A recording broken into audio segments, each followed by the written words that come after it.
In my last video, I talked about how difficult it was to 3D model things and how overwhelming it can feel to use Blender sometimes. I also mentioned how easy it was to enhance models in Shaper 3D using their pre-built textures. So this week I wanted to focus and challenge myself to bring some of that visual polish into Blender by exploring shaders. I'm going to be focusing on preset shaders and the add-ons that make them easier to use. So I'm going to keep it a buck. Shaders in Blender have always intimidated me. For the past 2 years, I've been working on and off in Blender, and I've strategically avoided using or learning about shaders because they always looked too complicated, especially with all the nodes and everything that can be involved in a single model. But once I started looking into the preset shaders, everything got a lot more approachable. Once you understand the basics, it's very much a drag and drop kind of thing. Maybe adjust a setting here and there, but for the most part, it's super simple. Okay, so the first thing that I figured out is that the Node Wrangler is a must. So I shimmied over to my preferences, checked the add-ons tab, and made sure that that box was checked.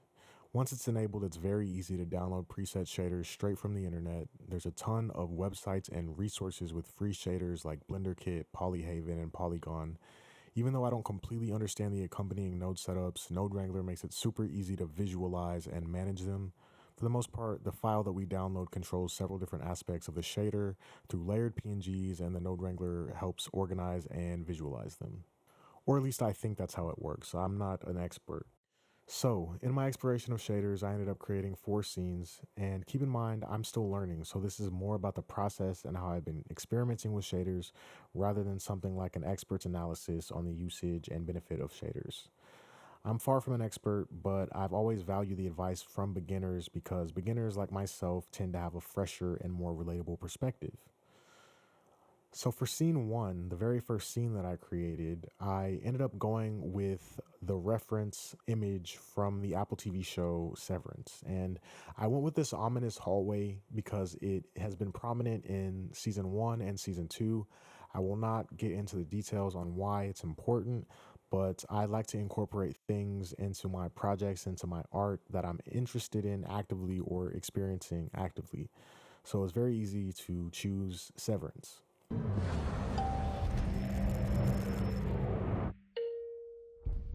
It's a simple environment as well. All I had to do was create a cube, delete one face, and scale the area.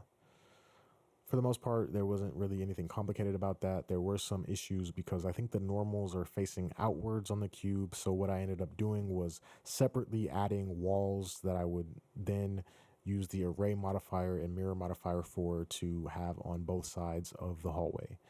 I also added a separate floor and ceiling because I was having the same issue with the normals and how the textures were working when I added them onto the meshes. So I kind of just circumvented that by just creating the scene with the cube as reference and adding the wall separately to sort of actually be the actual mesh for the scene. I hope that made sense, but that's what I did. And it took me a minute to figure out how to get the shaders to work. Like I said, I was having some difficulty with the shaders on the walls. They weren't really matching up at first. Eventually, I got it to work after I closed out of Blender and reopened it. It wasn't super complicated. All I ended up doing from there was using the mirror modifier and adding it to the other side. If I'm not mistaken, it was pretty simple. Nothing complicated about this for the most part. Just some light trial and error.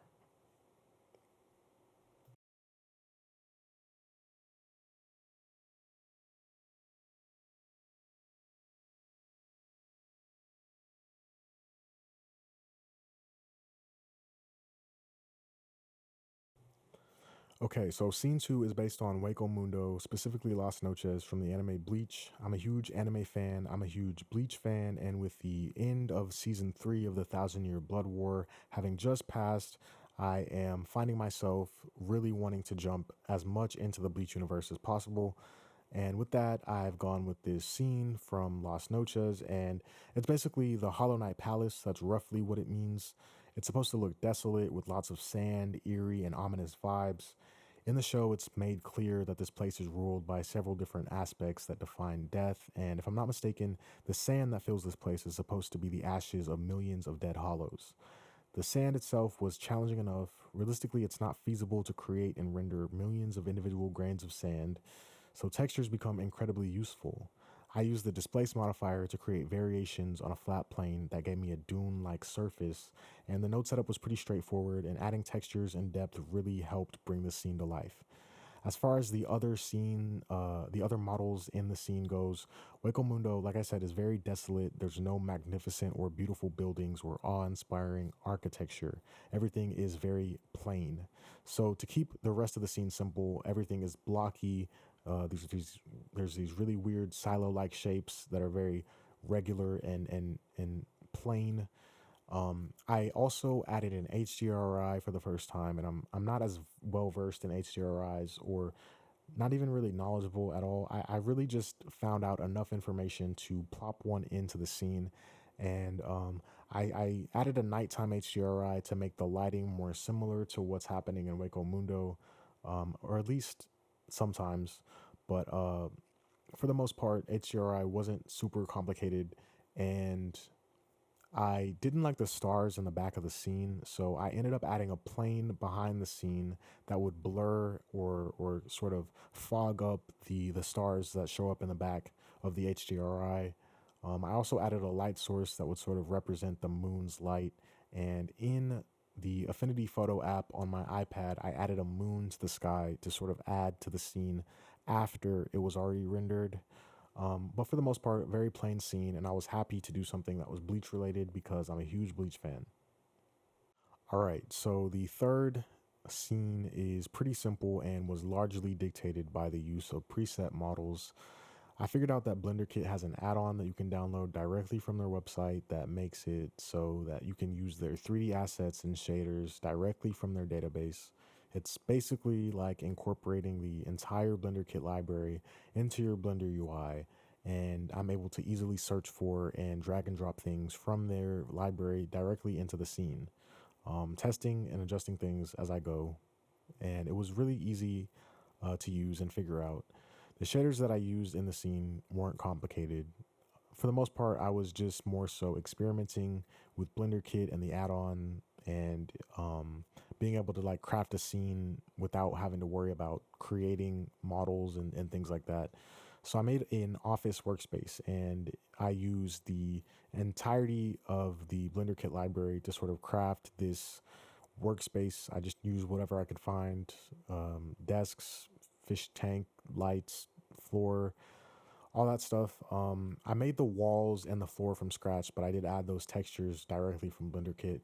It was super simple, and it's interesting how easy it was to just use this add-on and be able to make a scene pretty quickly that looks, pretty decent. Okay, so scene 4, which is the last scene, I also used the Blender Kit add-on to make the entire scene. I was aiming to create a futuristic botanical lab type of thing, and I feel like it worked, but at the same time, it starts to feel a little cluttered or mismatched. Only using the free assets that are available in Blender Kit, I think it's just a side effect of that. I'm not sure. It might also have something to do with like lighting and composition or something like that. But ultimately, I made the scene and it looks okay, but it looks off just a little bit.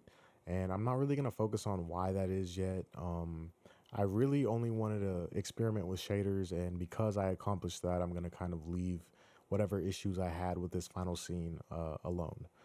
But ultimately, that's really all I wanted to do with this video. So that kind of wraps up where I was going with the video. I explored a lot about shaders, and I learned a little bit about HDRIs and free assets and free add-ons and whatnot. And I'm still learning, and I'm excited to figure out what happens next or what I can learn next. Like, I still want to learn about Blender, Python, and rigging, and animation, and lighting and composition, and things like that. But for now, I am going to end on shaders. And it was fun to learn how easy it was to create a scene so quickly.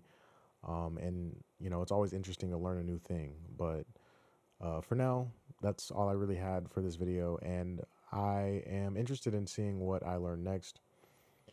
If you're interested in following like me, figuring these things out and learning more about Blender as a whole, and maybe you learning as well as I learn, go ahead and like, comment, or subscribe.